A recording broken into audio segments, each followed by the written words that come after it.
네, 시장에서 내로라는 베테랑에게 한 수 배워보는 신의 한 수 시간으로 저희 문 열고 있습니다. 기술적인 분석에서부터 이슈 분석까지 이분과 함께 오늘에 대한 이야기를 좀 나눠보도록 할게요. 네, 수요일입니다. MTNW 명성욱 어드바이저와 함께하도록 할게요. 위원님 어서 오십시오. 네, 반갑습니다. 네, 그래서 어서 오세요라는 말을 하기가 좀 너무 부담스러울 정도로 시장 분위기가 정말 엉망진창이 되어버렸습니다. 일단 지수도 지수고 환율도 부담스럽고 그 어느 것 하나 우리가 기댈 곳이 없는 것 같은데요. 시장 전반적인 그림 좀 훑어주시겠습니까? 예, 오늘 여러분 너무나 어려운 그런 수요일 장세가 전개되는데 아무튼 먼저 여러분들에게 말씀드리고 싶은 것은 이런 어려운 시장이 되면 항상 우리가 위축되고 시장을 떠나고 싶은 이런 마음이 많이 드는데요. 절대 위축되지 말자 말씀을 드리고요. 오늘 같은 날은 고인이 되신 우리 김영삼 대통령이 한 말이 있죠. 닭의 모가지를 비틀어도 새벽은 온다. 그래서 오늘 시장이 급락이 나오고 또 물론 이제 환율이 초급등하면서 외국인 매도가 나오는 건 너무나 당연하고요. 거기에 따라서 시장 급락이 나오니까 패닉 상태의 이런 모습을 보입니다. 그렇지만 항상 위기는 기회로 다가서고요. 그리고 한 말씀 드리면은 많은 투자자 중에서 명인이라고 할 수 있는 앙드레 코스탈라니께서는 이런 말을 합니다. 폭락 없는 폭등 없다. 즉 폭락은 우리에게 굉장한 위기를 주고 공포를 주지만 그런 위기 뒤에는 반드시 기회의 장세가 온다. 그래서 장이 빠지면은 도망가잖아요. 에이, 시장 많이 떠나고 싶고 또 현금이 있었으면 참 좋았을 텐데 이런 생각을 많이 하는데 시장 동선에 있어야 됩니다. 우리가 시도하지 않으면 실패를 두려워하면 투자 안 하면 되는 거예요. 그러나 우리는 반드시 투자해서 성공을 해야 되고 이런 위기를 기회로 살려야 되겠다 이런 말씀을 드리고요. 차트를 잠깐 보면은요. 우리가 장중에 전개되는 시장 흐름은 지금 현재 미증시는 정규장은 열리지 않죠. 그러나 시간의 선물의 거래는 거래가 되고 있습니다. 지금 화면에 보이는 차트는 우리 시장의 선물의 모습인데요. 선물은 지금 장 후반에 저점을 만들고 조금씩 안정된 이런 모습이 기대가 된다 이렇게 볼 수 있고요. 그리고 해외 시장의 동향을 보면은 요거는 지금 환율의 모습이에요. 환율이 지금 초강세의 모습. 근데 이거보다는 나스닥 선물의 모습을 봅니다. 자, 나스닥 선물의 모습을 보면은 전체적인 그림을 보면은 고점 대비 지금 주가가 많이 빠져 있는 상태죠. 보통 주가가 저렇게 많이 빠지면은 후반에는 조금씩 하방 경직이 전개됩니다. 그래서 미국의 선물의 흐름으로 봤을 때 바닥은 어느 정도 만들어진 것 같고 그리고 우리 시장의 선물의 모습을 같이 보면은 역시 저점에서 조금씩 안정된 흐름이 전개됩니다. 그래서 지금 현 시점에서 공포가 극에 달했지만 저는 이런 말씀 드리고 싶어요. 지금은 불안한 투자자들이 주가 변동이 크니까 많이 빠졌을 때 주식을 파는 셀링 클라이막스의 장세이다. 그래서 이 위기를 반드시 기회로 보고요. 어려운 시점에서는 상당히 기회 종목이 많이 나옵니다. 근데 이제 그 기회를 잡는 것은 명분이 돼야 되겠죠. 그래서 그 명분은 친환경 관련 부분. 밤새 우리는 굉장히 안 좋은 뉴스를 접했습니다. 어떤 뉴스인가요? 엊그저께 태풍으로 인한 남해안 지방의 피해가 아주 큰데 포항의 아파트에서 안 좋은 뉴스가 나왔죠. 근데 오늘 날씨는 어때요? 참 야속하죠. 증시도 역시 마찬가지입니다. 오늘 시장은 급락을 보이면서 마치 주가가 한없이 무너질 것 같은 이런 극단의 상황이 전개되나 대한민국 기업들은 빼어난 실적을 갖고 있는 기업들이 상당히 많습니다. 그런 기업들도 지금은 주가가 굉장히 어려운 모습을 보입니다.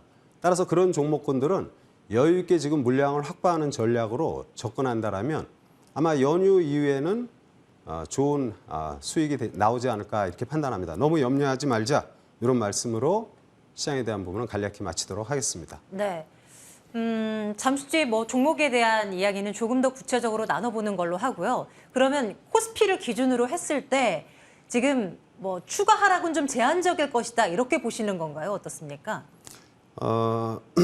사실 지수를 갖다가 많이 빠졌는데 여기서 추가 하락이 제한적이다. 여기서 반등이 나온다. 이런 거 별로 의미가 없어요. 추가 하락할 수도 있고 반등이 나올 수도 있고 그러나 지금 자리는 과매도 상태임이 틀림없고요. 글로벌 시장이 전체적으로 어려운 모습에서 주가가 많이 밀리고 있지만 말씀드린 것처럼 대한민국 기업들의 펀더멘탈 대비 주가는 지나치게 지금 저평가된 모습이다. 그래서 그런 기업들, 가령 예를 들면은 작년 1년 동안 벌어들인 영업이익보다 올해 상반기에 벌어들인 영업이익이 더 높은 기업들이 굉장히 많습니다. 근데 그런 기업들도 지금 주가가 많이 빠지죠. 그래서 지금 주가가 바닥이다, 뭐 어디까지 빠진다, 이런 게는 의미가 없고요. 바닥권 일부 능선이 아니겠나. 그러니까 좀 더 하락한다 하더라도 이 자리에서는 위축될 시점은 아니다라는 말씀을 드리도록 하겠습니다. 지수의 바닥을 점쳐달라는 이야기로 들리셨나 봅니다. 질문을 이렇게 드려볼게요. 그러면 지금 구간에서 괜찮은 종목들이라면 지금 개인들의 순매수가 코스피 시장에서 6천억 원이 넘어가거든요. 지금 사고 있는 것은 그래도 나름 괜찮은 전략이 될 것 같다. 전략이다. 뭐 이렇게 생각을 해도 된다는 겁니까? 항상 보면은 주가 빠질 때에는 기관과 외국인은 매도하고 개인은 사는 모습을 보여서 좀 안타까운 모습인데요. 이렇게 지금 주가가 많이 빠지는데 개인들이 사는 종목군들은 물론 종목별로 다 틀리겠죠. 그러나 지금 매수의 관점으로 이렇게 접근하는 개인들의 자금은 저는 긍정적으로 봅니다. 가장 비관적일 때, 가장 앞이 안 보일 때, 그럴 때 주가는 바닥을 만드는데 지금 과감하게 6천억이 넘는 오늘도 순매수를 보이는 개인 투자자들은 좀 현명한 투자가 아니겠나 개인적으로는 그렇게 생각을 합니다. 네, 그 내용을 좀 볼게요. 개인 투자자들이 6천억 원이 넘는 순매수 가운데 상당 부분은 삼성전자에 쏠려 있습니다. 예. 외국인과 기관 투자자들이 팔고 있는 가운데서 개인들은 이 지수와 연동성이 큰 삼성전자를 집중적으로 매수를 하고 있다는 거죠. 이것을 토대로 본다면 또 답변이 좀 달라질까요? 삼성전자 말도 많고 탈도 많습니다. 5만 전자, 6만 전자 또는 10만 전자 이러다가 지금은 또 5만 원대 중반의 모습으로 상당히 어려운 모습인데요. 금년도 7월 지수가 가장 저점일 때 5만 원대 가격이고요. 지금 가격은 그 정도까지 내려온 모습이에요. 굉장히 좀 어렵고 힘들지만요.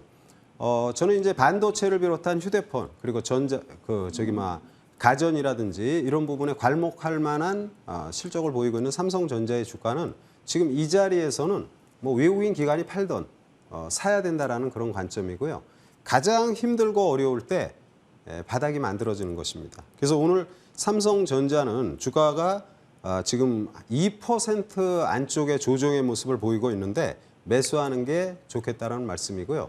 다만 삼성전자를 사가지고 내일 파는 거 아니잖아요. 모레 파는 거 아닙니다. 삼성전자는 대한민국을 대표하는 IT의 대장주이고요. 이런 주식을 살 때에는 여유 있게 보시는 겁니다. 미님 한 달에서 한 3개월, 연말까지 이렇게 본다라면 지금 이 자리는 그 어느 때보다도 매력적인 국면이다. 이렇게 말씀을 드립니다. 환율 시장을 기준으로 또 시장에 대한 이야기도 나눠봤으면 좋겠습니다. 이제 1,390원도 열려 있고 1,400원 열려 있고 뭐 이런다는 이야기를 계속 숱하게 듣고 있는 오늘인데요. 정말 걷잡을 수 없이 올라가고 있는 원달러 환율입니다. 달러화의 상승세가 쉽게 꺾이지는 않을 것이란 전망이 우세하기 때문에 이렇게 또 원달러 환율의 추가 상승도 또 이제 열어둘 수밖에 없는 그런 상황인데요. 뭐 정부도 그렇고 한은도 나서서 지금은 우리의 상황이 이런 것이 아니기 때문에 괜찮다라고 하지만 뭐 시장은 여지없이 뭐 원달러가 치솟을 때마다 이렇게 눌리기 일쑤거든요. 1,400원 돌파 가능성, 만약에 그걸 열어둬야 된다면 지수의 하락은 또 예견된 것이라고 봐야 되는 것인지 이에 대한 생각은 어떠신가요? 참 진짜 이해하기 어려울 정도의 초강세의 그러니까 달러 초강세. 우리는 초강세라는 말보다는 지금 뭐 킹 강세라고 얘기를 합니다.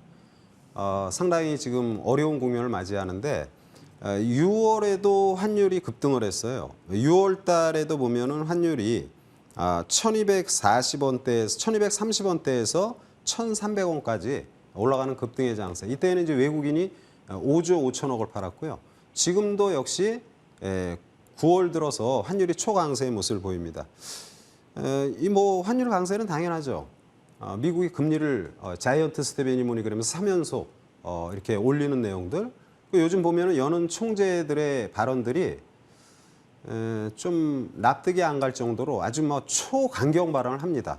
인플레이션 잡기 위해서 금리를 계속 올리겠다. 내년도에 금리 내리지 않겠다. 금리를 아주 강성 발언을 하면서 자이언트 스텝 0.75 bp 올리는 이런 얘기를 하면서 내년도에는 금리를 내리지 않겠다. 언제 금리 내린다고 그랬어요? 저는 연준 의원들의 이런 초강경 발언은 굉장히 좀 모순이 있다고 봅니다. 그냥 딱 말해서 지금 물가, 인플레이션이 너무 지금 고공행진을 하니까 이 물가를 잡겠다고 금리를 올리는 거잖아요. 근데 여러분 잘 생각해 보세요. 작년 연말에도 물가가 올라갑니다. 연말에 이 물가 상승을 어떻게 생각하느냐. 연준 의원 거의 대부분은 그렇게 얘기를 합니다. 아니야. 일시적이야. 다시 내릴 거야. 그러고 나서 지금 뭐예요? 뒷북치는 거잖아요. 지금 또 너무 강경 발언을 해요. 이러다 보니까 달러가 초강세의 모습을 보이면서 환율이 급등하는 것은 너무나 당연하다. 이렇게 볼 수 있고요. 물론 이런 상황 속에서 외국인 매도가 대량으로 나오면서 우리 시장이 급락이 나옵니다. 안타까운 사실이지만요. 저는 주식시장에서 이런 초강성 발언, 여러분 우리가 어떻게 얘기해요? 보통 삶을 살 때에도 너무 강하면 부러진다고 그러잖아요. 제가 볼 때에는 중기적으로, 이게 굉장히 막연합니다. 중기적으로 글로벌 시장에서 미국의 GDP가 차지하는 비중은 점점 떨어질 것으로 보입니다. 당연히 중국이나 인도가 올라오겠죠. 그렇게 되면서 달러는 중장기적으로는 약세로 전개되는데 단기적으로 인플레이션을 잡겠다고 초강경 발언을 하면서 단기적으로 지금 환율이 급등세를 보이는 거라고 생각해서 지금 환율의 급등 1388원, 뭐 바보 아니어도 1400원 될 것이다. 이런 예언은 누구든지 해요. 주가가 많이 오르면은요, 15만 원 올라가면 20만 원 간다라는 전망은 누구든지 해요. 주가가 빠지면 또 더 빠진다라는 얘기 누구든지 얘기하는 일반적인 사람의 마음으로는 그렇게밖에 말할 수 없습니다. 그래서 저는 지금 너무나 강성 기조를 보이는 킹 달러도 부러질 때가 되지 않았나. 그래서 지금 자리에서 환율이 얼마 되니 어떻게 하니 이런 부분은 맞지 않고요. 주식은 굉장히 합리적이지 않습니다. 비합리적이에요. 그래서 지금 상황은 굉장히 극도로 공포스럽고 어려운 국면이지만 모든 게 안 좋죠. 외국인 매도, 환율 강세, 외국인 매도, 주가 폭락. 그러나 이런 부분은 동투기 전이 가장 어둡듯이 기회가 점점 다가온다라는 관점. 그래서 실적 좋고 앞으로 성장 전망 좋은 그런 기업들에 대해서는 지금 매수를 해야 된다라는 이런 의견을 말씀을 드립니다. 연준 위원들 중심으로 해서 초강경 발언들이 나오고 있죠. 네, 자이언트 스텝 할 거고 멈추면 안 되고 더 올려야 되고 연준 목표치까지 계속 올릴 거고 이런 이야기들.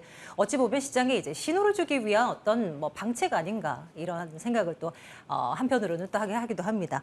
자, 그래서 어쨌거나 이제 명석은 위원의 관점은 뭐로 가도 지금 괜찮은 종목은 사자 뭐 이런 이야기인 것 같은데요. 네, 그러면 이제 관심 업종을 한번 들어보죠. 어떤 쪽을 사면 그래도 시장 대비 괜찮은 수익을 거둘 수 있겠습니까? 우리가 투자할 때는 명분이 돼야 되고 많은 사람들이 이해할 수 있는 그런 부분을 우리가 보셔야 됩니다. 기후위기죠. 기후변화가 아니라 기후위기입니다. 관련 과학자들의 시각에선 이미 지구는 한계치를 넘어난 상황이에요. 북극에는 북극곰이 살기 어렵고 남극에는 펭귄이 살기 어려운 환경이 됩니다. 또한 우리가 과거에 느끼지 못하는 도시 한복판에서 우리 집에서 우리 동네에서 감당할 수 없는 일을 우리는 지금 겪고 있습니다. 이건 남의 일이 아니고요. 앞으로 이런 일들은 전 세계적으로 계속 퍼져나가는 이런 모습입니다. 미국도 동부는 폭우에 홍수가 나고 서부는 가뭄에 화재가 일어나는 이런 모습들을 보입니다. 지구촌 곳곳이 난리가 아닙니다. 따라서 친환경 에너지 섹터는 우리가 생존을 위해선 당연히 그쪽을 봐야 되는데요. 친환경 에너지 관련 섹터 그리고 기후위기로 인한 앞으로 어떤 부분이 되나요? 기후위기는 가뭄이라든지 이런 부분이 많이 확산이 되면서 곡창지대가 황폐화되는 이런 현상을 보입니다. 그래서 식량 관련 그러니까 친환경 에너지, 식량 관련 이쪽 산업에 대해서 관심이 필요하다 말씀을 드립니다. 정말 많은 종목들이 거론되고 있잖아요. 그중에서 탑픽을 좀 꼽아볼까요? 친환경 에너지에서는 태양광, 풍력, 하나솔루션을 비롯해서 OCI는 굉장히 많이 빠졌으니까 매력적인 그런 부분이고요. 풍력에는 CS 윈드가 상당히 좋은 모습을 보이는데 최근에 악재가 나왔던 CS 베어링, 그러니까 CS 윈드, 풍력 타워 세계 1위의 기업, 그 자회사인 CS 베어링이 최근에 이제 국내 공장 베어링 생산 중단, 또 공장이 생산을 중단한데 유상증자 이런 뉴스로 주가가 폭락이 나왔었습니다. 그런데 그런 부분은 베트남 법인에 집중하기 위한 이런 자체 구조 조정의 하나의 일환이기 때문에 크게 우려할 부분 아니다라는 말씀을 드리고요. 그래서 풍력에서 CS 윈드의 자회사 CS 베어링 현재 가격에서 굉장히 매력적인 모습이다 말씀을 드리고요. 지금 주가가 1,900원의 모습인데 제가 요 CS 베어링은 목표가는 14,000원, 한 30% 정도 잡고 손절가는 10,000원으로 해서 CS 베어링, 풍력의 CS 베어링 관심이 필요하다 말씀을 드립니다. 네, 큰 틀에서는 계속해서 우상향하고 있는 그림이고요. 단기적으로 봤을 때는 다소 이제 낙폭이 좀 두드러지고 있는 단계인데 CS 베어링 목표가 14,000원 올려다보면서 한번 대응 전략 한번 수립해 보도록 하겠습니다. NTNW 명성욱 어드바이저와 함께했습니다. 말씀 고맙습니다.